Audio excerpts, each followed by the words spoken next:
Translated into English by Kosho Yamamoto. 1973 from Dharmakshema's Chinese version. 18. On actual illness. Then, Kasyapa said to the Buddha, O world-honored one, the Tathagata is already far removed from all illness. Defilement and pain already done away with, no fear remains behind. O world-honored one, all beings have 4 poisonous arrows, which become the cause of illness. What are the 4? They are greed, ill will, ignorance and arrogance. When the cause is within, illnesses arise, such as cold, fever, consumption, dizziness, vomiting, paralysis of the body, madding mind, loose bowels, convulsions, loose urine, weak bladder, pain in the eyes and ears, swollen abdomen and back, craziness, dryings up, or being tormented by evil spirits. All such bodily ills cannot arise in the All-Buddha. World-honored one, why is it that the Tathagata looks back and says to Manjushri, I have pain in my back? All of you should teach the great congregation. Illnesses arise for 2 reasons. What are the 2?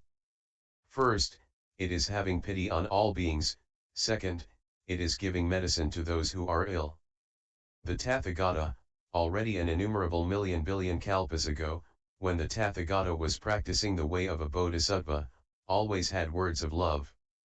He benefited beings and extracted the root of worry. He gave various medicines to all who were ill. Why is it that today, now, he should have an illness? O world-honored one, what applies in the world is that a sick person sits or reclines and has no time to rest. He calls for food, gives injunctions to his family, or tells them to work. Why is it that the Tathagata sits silently? Why is it that you do not teach your disciples and Sravakas the right practices of Shilaparamita and Dhyanaparamita? Why is it that you do not deliver Mahayana sutras that have deep meaning? Why is it that, using innumerable expedients, you do not teach Mahakasyapa, the great elephant among men, and the great persons, so that they will not retrogress from unsurpassed enlightenment? Why is it that you do not teach all evil-doing Bhikshus who receive and store up impure things? O world-honored one, you have no illness. Why do you recline on your right side? All Bodhisattvas give medicines to patients, and whatever merits arise from giving are all bestowed upon all beings and transferred to all knowledge. This is to extract the hindrances of defilement, the hindrances of karma, and those of karmic results. The hindrances of defilement are greed, hatred, ignorance, and anger at what is disagreeable, illusion that overshadows the mind, hindering thereby good from shooting out its buds.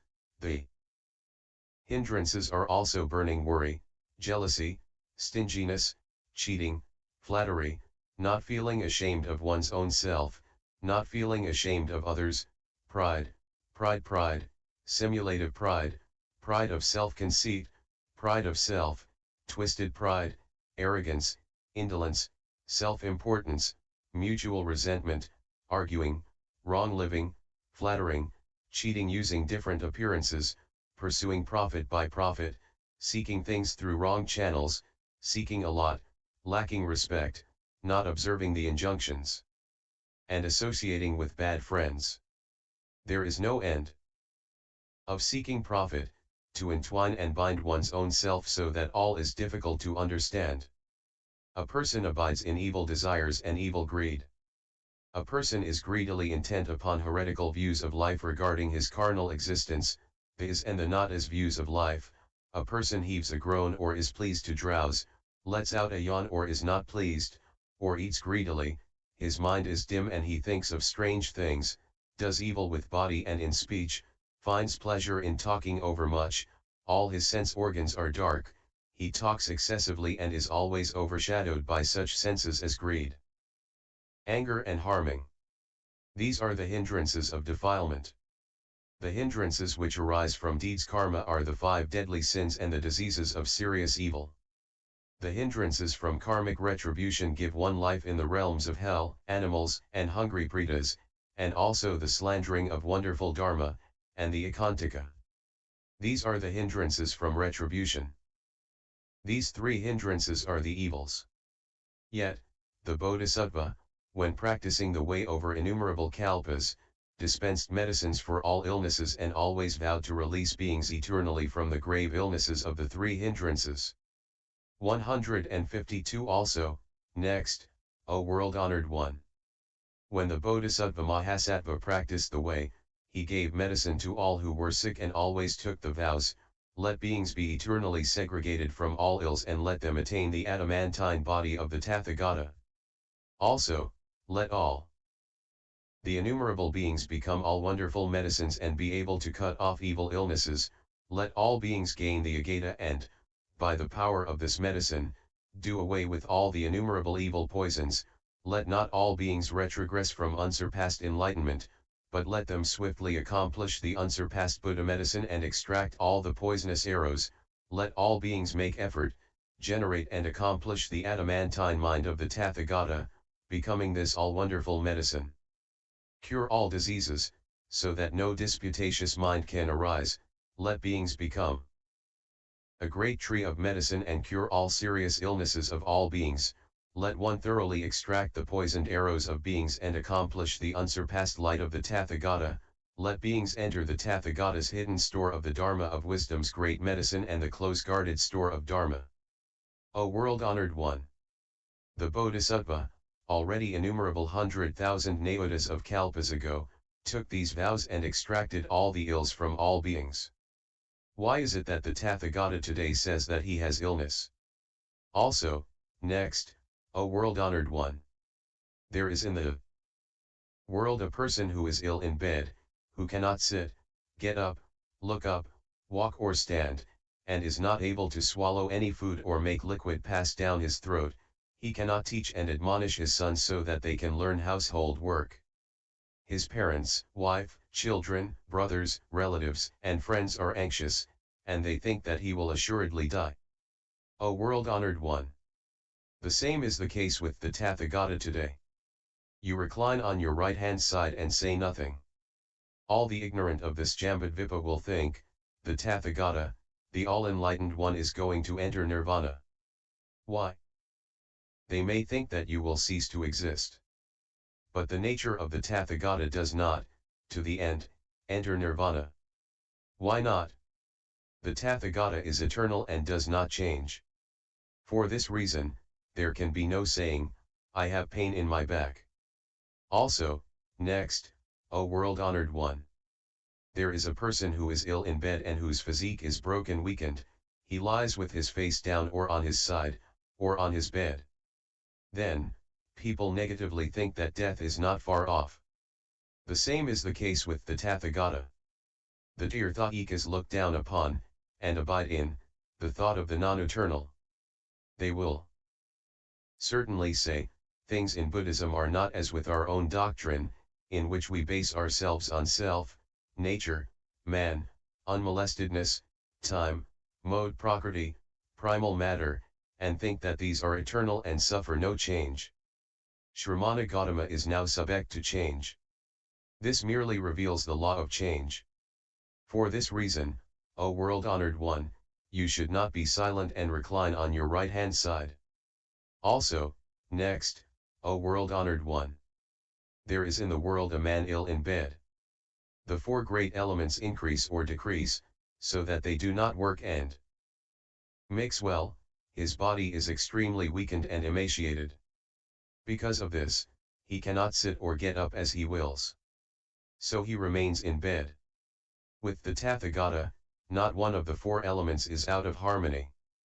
You are perfect in your physical power, nothing is weak or diminished. O world-honored one! The little strength of 10 cows is not equal to that of a big cow, the strength of 10 big cows is not equal to that of a blue cow, the strength of 10 blue cows is not equal to that of a common elephant, the strength of 10 common elephants is not equal to that of a wild elephant, the strength of 10 wild elephants is not equal to that of a two-tusked elephant, the strength of 10 two-tusked elephants is not equal to that of a four-tusked elephant, the power of 10 four-tusked elephants is not equal to that of a white elephant of the Himalayas, The strength of 10 white elephants is not equal to that of a fragrant elephant, the strength of 10 fragrant elephants is not equal to that of a blue elephant, the strength of 10 blue elephants is not equal to that of a yellow elephant, the strength of 10 yellow elephants is not equal to a red elephant, the strength of 10 red elephants is not equal to a white elephant, the strength of 10 white elephants is not equal to that of a mountain elephant, the strength of 10 mountain elephants is not equal to an Udpal elephant, the strength of 10 Udpal elephants is not equal to that of a Kumuda elephant, the strength of 10 Kumuda elephants is not equal to that of a Pundarika elephant, the strength of 10 Pundarika elephants is not equal to that of a Malla wrestler of tremendous strength, the strength of 10 Mallas is not equal to that of a Pakhandan, that of 10 Pakhandans is not equal to that of one 8-armed Narayana, the strength of 10 8-armed Narayanas is not equal to that of one joint limb of a Bodhisattva of the 10 Bhumis. With common mortals, the mid-part of the body does not meet together, with the Mallas, the mid-part, and the head meet together, with the Pakhandans, all the joints of the body meet together, with Narayana, the joints and the head can well hook together, with the Bodhisattvas of the 10 Bhumis, the bones of all joints separate or join together as in the case of a coiling Naga serpent. Thus, the strength of the Bodhisattva is the greatest. When the world came into existence, the Vajrasana diamond throne was raised up from the Vajra diamond land and then raised up to the Bodhimanda site of enlightenment, which appeared under the Bodhi tree. Having sat down, the mind of the Bodhisattva attained the 10 powers. O Tathagata! You should not be like any normal little child. No infant, child, ignorant or brainless person can expound things well. For this reason, although you lie with your face down and on one side, no one reproaches you. You, Tathagata, the world-honored one, have great wisdom and shine over all. You are the Naga of men, you possess great virtue and have divine powers, you are the unsurpassed Rishi, you have cut away the web of doubt and have extracted the arrow of poison. In peace you go and come, perfect in deportment, and armed with fearlessness. Why should you recline on your right-hand side and cause all heaven and humankind to sink into sorrow and worry? Then Kashyapa said in a gatha before the Buddha, O great holy one of the Gautama clan! Get up, I pray you, and speak to us about all wonderful Dharma. Do not recline on the bed like some child, or one who is sick. The trainer, the teacher of gods and humans, lies between the sal trees. The lowly and the ignorant may say that he will assuredly enter Nirvana. They know nothing of the Vaipulya, or what the Buddha does. Like the blind, they do not see the hidden store of the Tathagata. Only all the Bodhisattvas and Manjushri well know the depths, like a good archer. All Buddhas of the 3 times past, present, and future rest upon great compassion. What is now the worth of such great compassion? With no compassion, the Buddha is no name, no one of any great preeminence. If the Buddha definitely enters Nirvana, this is not the eternal, O unsurpassed one. Take pity on us, answer our prayers, bestow benefit upon beings, and subdue all tirtha-ikas. Then, the world-honored one, his mind of great compassion kindled, realized everything that each being wanted to have, desired to act in accordance with their wishes, to answer their prayers and bestow benefit, raised himself from his seat, and sat cross-legged. His visage was bright and soft like a molten ball of gold. His serene face and eyes shone like the full moon. His form was pure, without any blemishes. A great light filled the firmament. The light was as bright as that of more than 1,000 suns. It shone over the east, south, west and north, the 4 corners, the worlds above and below, and over all the Buddha lands. It gave beings the torch of wisdom, illuminated the gloom, and enabled 1,000 billion nayotas of beings to live in the unretrogressive mind of Bodhi enlightenment. At that time, the Buddha's mind knew of no doubt, and he resembled a lion king. He was adorned with the signs of a great man and the minor marks of excellence. From each pore of his skin there appeared a lotus flower. The flowers were wonderful, each having 1,000 petals. The color was like that of pure gold. The stem was of beryl, the stamens of diamond, and the calyx of turquoise dwarf. It was so big and round that it looked like a great wheel. All these lotus flowers sent out lights of various colors, such as blue, yellow, red, white, purple and crystal. And these lights filled all such hells as Avicii, Samjana, Kalasutra, Sanghata, Rorava, Maharava, Tapana, and Mahatapana. In these 8 hells, all such afflictions as being burned, boiled, broiled, cut, thrust, having one's skin stripped off, depart. When a person is shone upon by this light, all such afflictions disappear. What there is peace, coolness, and unending joy. In this light, the undisclosed store of the Tathagata is proclaimed. All beings have the Buddha nature. The beings hear this, their life ends there and they are born into the worlds of humans and gods. There can further be the 8 kinds of hells of coldness, which are, Apapa, Atata, Arbuda, Ababa, Utpal, Kumuda, and Pundarika. The beings who are born there are always pressed upon by cold. What goes on there is puckering and rending of the body, smashing and breaking, mutual harming, all of which, on encountering this light, go away. What then arises there is harmony and warmth, which please the body. This light, too, proclaims the undisclosed store of the Tathagata, saying, all beings possess the Buddha nature. The beings hear this, their life ends, and they get born into the worlds of humans and gods. When this happens, here in this Jambudvipa and in all other worlds, the hells become empty and none do we see there being punished, except for the Ekantaka. Those of the realms of the hungry ghosts are oppressed by hunger. What they have on to cover their body is hair, and for a period of 1,000 years they never once hear of liquid. But when they encounter this light, their hunger at once disappears. This light proclaims the undisclosed store of the Tathagata and says, all beings possess the Buddha nature. When all of them hear this, their life ends and they are born into the worlds of humans and gods.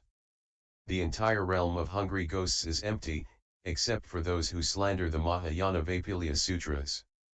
The beings born in the realm of the animals harm and devour one another.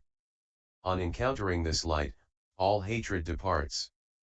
The light also proclaims the undisclosed store of the Tathagata and says, all beings possess the Buddha nature. The beings hear this, their life ends, and they are born into the worlds of humans and gods. Then there are no more in the animal realm, except for those who slander wonderful Dharma. In each flower, there sits a Buddha. His halo is 6 feet crosswise, and the golden light shines brightly. It is wonderful and austere. It is unsurpassed and incomparable. The signs of perfection and the minor marks of excellence adorn each Buddha's body. Now, of these world-honored ones, some are sitting, some walking, some lying, some standing, and some are emitting the sound of thunder, some are raining down a flood of rain, some are flashing forth lightning. Some fanning up a great wind, and others are sending out smoke and flames. Their body resembles a fireball. Some show conjure up the appearance of mountains, ponds, lakes, rivers, forests, and trees, all of gems. Also, they show lands, castle towns, hamlets, palaces, and houses of gems. Or they show elephants, horses, lions, tigers, wolves, peacocks, Chinese phoenixes, and all such birds. Or all of the people of Jambudvipa are permitted to see the realms of hell, animals, and hungry ghosts. Or the 6 heavens of the world of desire are displayed. Or there may be a world-honored one who speaks about all the evils and worries of everything that pertains to the 5 skandhas, realms, and spheres. Or the Dharma of the 4 Noble Truths is expounded, or one Buddha may speak about causal relations. Another may speak about the self and the not-self, or one may be talking about the pair of opposites, suffering and bliss, or one may be speaking about the eternal and the non-eternal. Or another may be speaking about the pure and the not pure. Or there might be a world-honored one who will speak for the sake of the Bodhisattvas about the virtues which all Bodhisattvas acquire. Or another one might be speaking about the virtues of the Sravakas. Or another may be speaking about the teaching of the one vehicle Akayana, the teaching in which all beings all equally attain the same enlightenment. Or another may be a world-honored one who emits water from the left-hand side of his body and fire from the right-hand side. Or another may display his birth, renunciation, sitting on the Bodhimanda side of enlightenment under the Bodhi tree, his wonderful turning of the will, i.e. teaching Buddha Dharma, and his entering Nirvana. Or there may be a world-honored one who lets out a lion's roar, enabling anyone who hears it to attain the stages from the first up to the second, third, and fourth, i.e. the Aryamarga, noble path, of the stream enterer, once returner, never returner, and the Arhat. Or there may be another Buddha who speaks about the innumerable causal relations by means of which one can get out of the life of birth and death. At that time, in this Jambudvipa, all beings encountered this light, the blind saw color, the deaf were able to hear, the dumb to talk, the crippled to walk, the greedy attained wealth, the stingy gave, the angry experienced a compassionate heart, and the unbelieving believed. Then, all the devas, nagas, pishakas kind of devil or goblin, gandharvas, asuras, garudas, kimnaras, mahoragas, rakshasas, skandas, umadas, apasmaras, humans and non-humans said with one voice, well said, O unsurpassed heaven-honored one. Great is the benefit you bestow. On saying this, they rejoiced and jumped for joy, some sang and some danced, and others moved about and rolled on the ground. They strew all kinds of flowers on the Buddha and the Sangha, such as heavenly Utpal, Kumuda, Padma, Pundarika, Mandara, Mahamandara, Manjusaka, Mahamanjusaka, Santanika, Mahasantanika, Rakana, Maharakana, Gandha, Mahagandha, Chaki, Dayachaki, Kamadrasti, Mahakamadrasti, Vira, and Prathamavara. Also, all manner of incense was strewn about, such as agaru, tagara, sandalwood, saffron. Various types of mixed incense and that from the seaside. Also, the Buddha was given offerings of hanging ensigns, banners which had heavenly gems stitched into them, parasols, all kinds of music by the heavenly ones playing on the chen, flute, reed organ, she and harp. And they also said in Agatha, I now bow to you, the great effort, the unsurpassed, the right enlightened, the two-footed honored one. Devas and humans do not know, but Gautama well knows. The world-honored one practiced penances for us. In days gone by, innumerable kalpas past. How comes it that you forsake what you once vowed? And now desire to enter nirvana? All beings cannot now see the undisclosed store of the all-Buddha world-honored one. Because of this, it will be difficult to get out of this world and we shall repeat birth and death and fall into the evil realms. As the Buddha says, all arhats enter nirvana. But how do lowly-born common mortals know well what the Buddha does with his deepest mind? He rains down amrita ambrosia on all beings, to extract all defilements. If this amrita is partaken of, one will never again repeat birth, aging, illness, and death. The Tathagata world-honored one cures the diseases of 100,000 innumerable beings, and extracts serious diseases, and so contrives that none then remains. It is long since the world-honored one left behind all the pains of illness. That is why he can be called the seventh Buddha. We pray that the Buddha will rain down the rain of Dharma and give moisture to our seeds of virtue. All the great congregation, humans and gods, sit silently, as you see. When this Gatha was said, all the Buddhas seated in the lotuses went around from Jambudvipa up to Sudavesa heaven, the highest of the heavens of the fourth Dhyana heaven of the Rupatadu, and all heard this. Then the Buddha said to Bodhisattva Kasyapa, well said, well said. You now possess extremely deep and delicate wisdom. You will not be destroyed by any Maras or Tirthayikas. O good man! You now abide in peace and will never get shaken by any evil.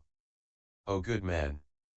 You have now perfected oratorical prowess, and you have already made offerings to all innumerable past Buddhas as countless as the sands of the Ganges. Because of this, you now put such a question to the Tathagata, the right enlightened one. O good man! Once, innumerable, boundless, naodas of 100,000 million kalpas ago, I already cut off the root of illness and was already far removed from reclining on a bed. O Kasyapa! Innumerable asamkhya's past, there appeared a Buddha who was the unsurpassed superior Tathagata, the alms-deserving, the all-enlightened one, the all-accomplished one, the well-gone, the all-knower, the unsurpassed one, the best trainer. The teacher of heaven and earth, the Buddha world. Honored one. For the sake of all Sravakas, he delivered the sermon of this Mahayana great Nirvana Sutra, unfolded the doctrine, discriminated and expounded it. I, then, acted as a Sravaka, upheld the Mahayana Nirvana Sutra, recited, understood and copied it, and unfolded, discriminated and explained its contents. I transferred the merit hereof to unsurpassed enlightenment. O good man! Ever since, I have never once had occasion to commit myself to the evil actions of defilement and evil karmic relations, or to slander wonderful dharma, to become an ekantika, to be born with imperfect genital organs, or no genital organs, or dual genital organs, to act against my parents, to kill an arhat, to break a stupa or the law of the Sangha, to cause blood to flow from a Buddha's body, or to commit the 4 grace offenses. Ever since that time, my body and mind have been in peace, and I experience no suffering or worry. O Kasyapa! I now, in truth, have no illness of any kind. Why not? Because the all-Buddha world-honored one is far away from illnesses. O Kasyapa! The Tathagata is called a man-lion. And yet the Tathagata is not actually a lion. Any such is the Tathagata's undisclosed teaching. For example, it is as when we say that the Tathagata is a great Naga among men. And yet, already countless kalpas past, I did away with action karma. O Kasyapa! It is as when we say that the Tathagata is a man as well as a deva.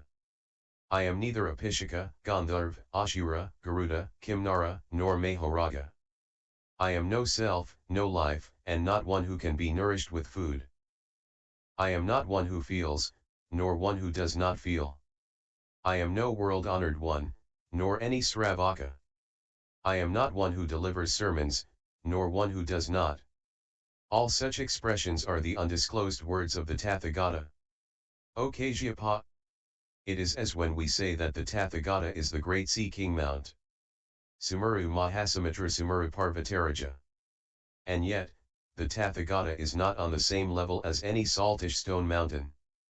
Know that this, too, is the undisclosed teaching of the Tathagata. O Kasyapa! It is as when we say that the Tathagata is like the Pundarika lotus. And yet, truth to tell, I am no Pundarika. All such is the undisclosed teaching of the Tathagata. O Kasyapa! It is as when we say that the Tathagata is like a parent. And yet, truth to tell, the Tathagata is not a parent.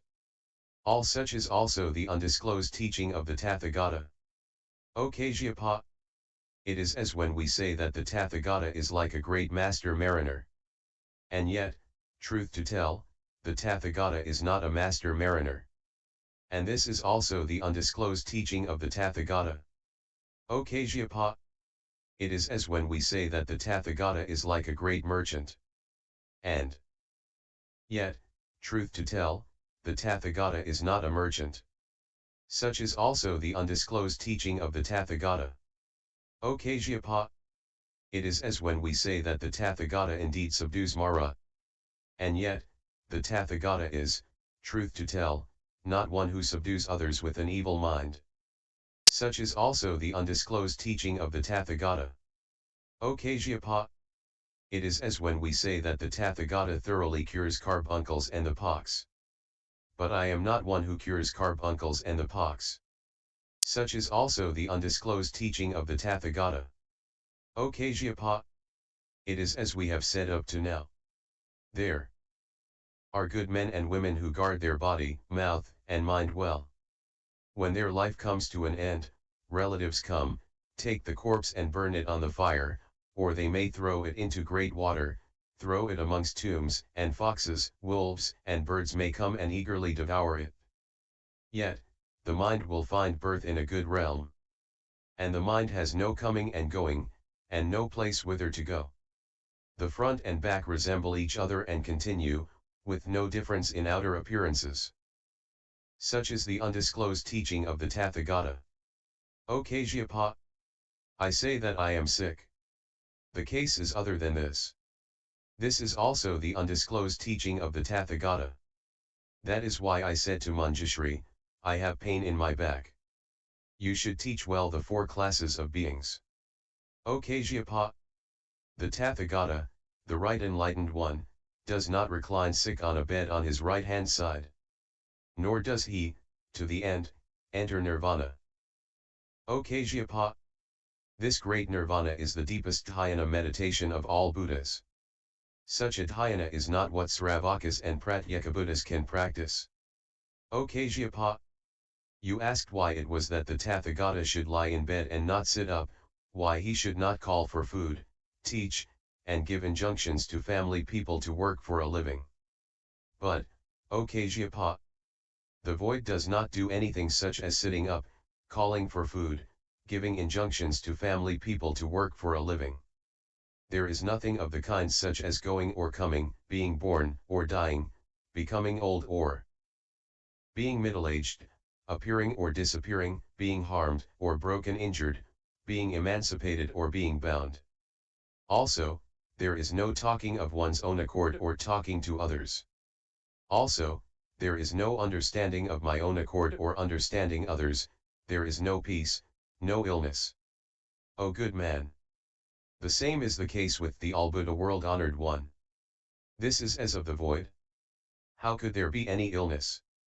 O Kajyapa, there are three types of sick persons who are difficult to cure.